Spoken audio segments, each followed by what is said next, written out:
नमस्कार दोस्तों, मैं हूं दिनेश किवोरा। स्वागत है आपका न्यूज टाइम एससीएस न्यूज के इस अंक में। हम बात करेंगे गोदी मीडिया के एंकर्स और सत्ताधीशों के अहंकार के बारे में। पिछले कुछ समय से हमने इस बात को नोट किया है, कुछ वर्षों से कहा जाए, कि जहां सत्ता की चाशनी अब धर्म और राष्ट्रवाद के रास्ते से होकर गुजरती है, वहीं सत्ता के द्वारा मीडिया को अपने काबू में किए जाने के जितने भी प्रयास हैं, वो सत्ता पक्ष की ओर से देखा जाए तो बिल्कुल सफल हुए हैं। जहां चैनल्स के खर्चे बढ़े, करोड़ों रुपए के एड्स की जरूरत पड़ी, वहां सत्ता ने हमेशा शर्तें रखी। और वो शर्तें ये थी कि आप हमारा प्रचार प्रसार करेंगे, हमारी आलोचना नहीं करेंगे, हमारे कार्यक्रमों को आगे बढ़ाएंगे तो हम आपको प्रश्रय जरूर देंगे।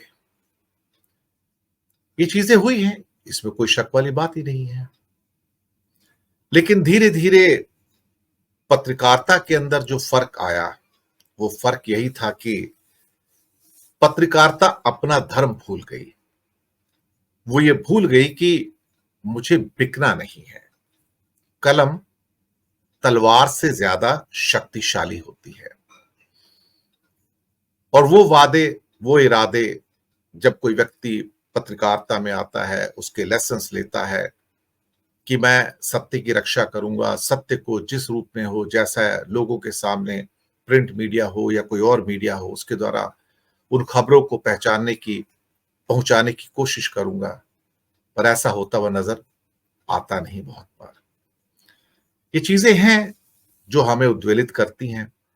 तो कभी कभी लगता है कि फिर ये पत्रकारिता है या किसी कंपनी के स्पोक्स पर्सन है। अब आप पत्रकारिता नहीं कर रहे हैं, बल्कि कुछ इस किस्म की बातें कर रहे हैं जहां पर आप एक कंपनी के एम्प्लॉय होने के नाते अपनी कंपनी की पॉलिसीज को आगे बढ़ा रहे हैं। और कंपनी की पॉलिसीज ये हैं कि उसको सरकार का समर्थन करना है।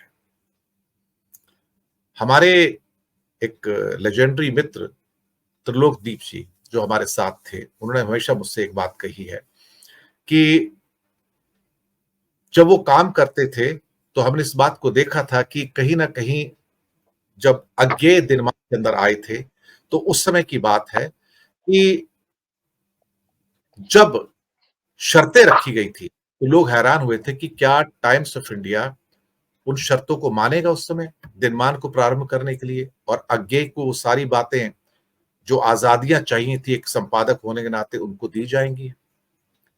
वो दी गई थी, लेकिन शायद वो दिन और थे। और कहीं ना कहीं मुझे इस बात का एहसास हुआ बाद में कि पत्रकारिता का जो रूप होना चाहिए था, जो उनको दिखाना चाहिए था, वो शायद समय काल में मिटता चला गया। धीरे धीरे जो प्रेस की कंपनियां थी या प्रेस के जितनी ऑर्गेनाइजेशंस थी या अखबार थे, उन्होंने कॉर्पोरेट रूप लेना शुरू किया और एक बिजनेस एंटिटी के तौर पर उन्होंने काम शुरू किया कि हमें प्रॉफिट कमाना है। इस बात से कोई लेना देना नहीं है कि हम झूठ बोलते हैं या सच बोलते हैं। और फिर गोदी मीडिया के जो एंकर्स आते हैं, वो अब दरअसल वो एक्टर्स हैं जिनको एक्टिंग करनी है। जैसे फिल्म के अंदर एक एक्टर होता है, अमिताभ बच्चन हो या ऐश्वर्या हो या शाहरुख खान हो, लेकिन पीछे एक डायरेक्टर होता है। डायरेक्टर उनको पीछे से डायरेक्शन देता है कि आपका जो रोल है ये है, आपको इस ढंग से अपनी अदायगी करनी है। लेकिन वो अदायगी कितनी लॉजिकल हो और कितनी विभत्स हो, इसका फैसला डायरेक्टर करते हैं। और यह डायरेक्टर कौन है? जो गोदी मीडिया के चैनल्स हैं, उनके जो मालिक हैं वो डायरेक्टर्स हैं। और उनका क्लोज लाइसनिंग है खासतौर से उन लोगों के साथ में जो सरकार से संबंधित है। तो सरकार जो टॉपिक, जो सब्जेक्ट चाहेगी, उन पर चर्चा होती है सुबह से लेकर शाम तक। यानी कि गोदी मीडिया के एंकर्स अब आपको एक स्पोक्स पर्सन की तरह बात करते हुए मिलेंगे, धमकाते मिलेंगे। और रावण जैसा अहंकार वो आपको वहां देखने को मिलता है। ये वही अहंकार है जो सत्ताधीशों के अंदर है। हमने प्रोग्राम स्टार्ट किया और हम अपने मेहमानों का इंतजार कर रहे थे। अब हमारे साथ एक मेहमान जुड़ गए हैं। हेमंत कुमार जी, बहुत बहुत स्वागत है आपका। हेमंत जी, आज हम बात कर रहे हैं सत्ता किस ढंग से पत्रकारिता को धीरे-धीरे अपना गुलाम बनाती चली गई। और कहीं न कहीं ऐसा लगा कि जो पत्रकारिता है, चाहे वो टेलीविज़न की हो या वर्चुअल हो या प्रिंट मीडिया की हो, धीरे-धीरे झुकती-झुकती वो उस दिशा में चली गई, जहां पर या कहा जाए खबर देने वाली कंपनियां जो थी, ऑर्गेनाइजेशन थी, वो एक बिजनेस एंटिटी का रूप लेती चली गई। तो उनके लिए झूठ और सच में कोई फर्क नहीं रह गया। उनके लिए सिर्फ एक ही चीज परोसनी थी कि जो सरकार कह रही है, जो उनको अपने हिसाब से जो वर्जन दे रही है कि आपको ये वर्जन पेश करना है, ये चीजें जब झलकनी शुरू हुई तो लोगों का विश्वास भी उठना शुरू हुआ। ये कहते रहे कि हम वर्ल्ड क्लास पत्रकारिता करते हैं, लेकिन कहीं ना कहीं इस बात का एहसास होना शुरू हुआ, नहीं, ये पत्रकारिता नहीं है, ये बिजनेस है। झूठ को परोसना, प्रतिदिन परोसना। और शायद भारत का दुर्भाग्य कि यहां पर हर कोई बिकने को तैयार है। पत्रकार जो है वो तो बिक ही रहे हैं बेचारे, लेकिन उनके जो मालिक हैं वो पहले बिक गए। जो देश अपनी आत्मा को बेच देता है, वो देश आगे कैसे तरक्की करेगा। जो देश अनैतिकता के गर्त में चला जाए, वो देश तरक्की नहीं कर सकता। अल्टीमेटली वहां पे राम राज्य नहीं आता है, रावण राज्य आता है, क्योंकि हर तरफ अमर्यादा, अनैतिकता और क्राइम यानी कि अपराध ही नजर आएंगे। और इस अपराध की दुनिया में हम जो जी रहे हैं, हमें इन एंकर से, इन गोदी मीडिया के चैनल से कुछ ज्यादा अपेक्षा नहीं करनी चाहिए। हेमंत कुमार जी, गिरती हुई पत्रकारिता, बिकते हुए पत्रकार, पत्रकारों को मैं क्या कहूं, बिकते हुए मालिक कहा जाए, जो अपनी आत्मा बेच के उनके साथ जुड़ते हैं क्योंकि उनको बिजनेस करना है। अब ये पत्रकारिता नहीं है, अखबार नहीं है, वर्चुअल मीडियम नहीं है, अब ये बिजनेस है। और बिजनेस में नैतिकता नहीं देखी जाती है। हेमंत कुमार जी। दिनेश जी, मेरी समझ है कि जो मीडिया जो कुछ कर रहा है वो किसी मजबूरी में नहीं कर रहा है, बल्कि उसकी संरचना में यह अंतर्निहित बात है जिसको वो अभिव्यक्त कर रहा है। क्योंकि जो उसकी संरचना है वह उसी तरह की जातिवादी है, ब्राह्मणवादी है, वह एक असहिष्णु है, इसलिए वह इस तरह की बातें कर रहा है। और मैं जब यह कहता हूं कि वह जातिवादी है, ब्राह्मणवादी है, तो उसके पीछे मेरा लॉजिक यह है कि आप न्यूज रूम की संरचना देख लीजिए, उसमें जातियों के आधार पर देखिए किस जाति के कितने लोग वहां बड़े पड़े हैं। तो जब किसी संस्थान में जब एक ही किस्म के लोग ज्यादा रहेंगे, वहां इतना बड़ा असंतुलन होगा, तो निर्णय से लेकर के और उसको निर्णय को लागू करने तक के जो ओहदे हैं उन पर एक ही तरह के लोग रहेंगे, तो उनका विचार, और जाहिर सी बात है कि इस देश में जो अगरों का तबका है जिसको सवर्ण कहते हैं, वो निश्चित रूप से इस देश में वो नफरत के साथ रहा है। वो लोगों के, वो बहुत बड़े समुदाय के खिलाफ वो एक भेदभाव करता रहा है। तो इस तरह के की जो संरचना होगी, अगर उस संरचना के भीतर में अगर देश के सवालों को लेकर के अगर विपक्ष के खिलाफ मीडिया आज खड़ा हुआ दिखाई दे रहा है, जबकि मीडिया की पूरी जो संरचना है उसके बारे में कहा जाता है कि मीडिया खुद अपने आप में विपक्ष होता है, लेकिन वह तो दिखता नहीं है। मीडिया आज सत्ता पक्ष हो चुका है, और सत्ता पक्ष जितना कुछ करता है उससे 2 कदम आगे बढ़ करके मीडिया कर रहा है। अभी मेरे हाथ में अखबार है, और उसमें उसके जो ग्रुप एडिटर हैं उनके नाम से बाईलाइन लगातार ये खबरें छप रही हैं। खबर क्या है? वो एक तरह से प्रवचन है। आज ये भाग 3 है मेरे हाथ में, उसका जो कैचवर्ड है उसमें है राम के वनगमन से रावण के संहार तक की कहानी, और नीचे में जो हेडिंग है उसमें है बोले राम सकोप तब भय बिनु होए न प्रीत। मैं अयोध्या में हूं। नाम है इनका नवनीत गुज्जर। ये ग्रुप एडिटर है दैनिक भास्कर के। मैं नाम भी ले लेता हूं, अब नाम लेने में मैं परहेज नहीं करूंगा। पूरा जो आलेख है वो रामायण की चौपाइयों से भरा पड़ा है, इसमें नवनीत गुज्जर साहब का कुछ नहीं है।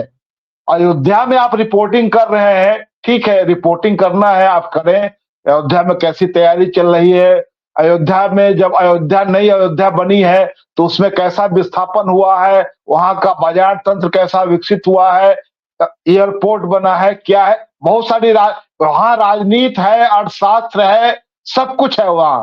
लेकिन आप उसको ऐसे परोस रहे हैं जैसे अयोध्या ना हो देवलोक हो गया हो।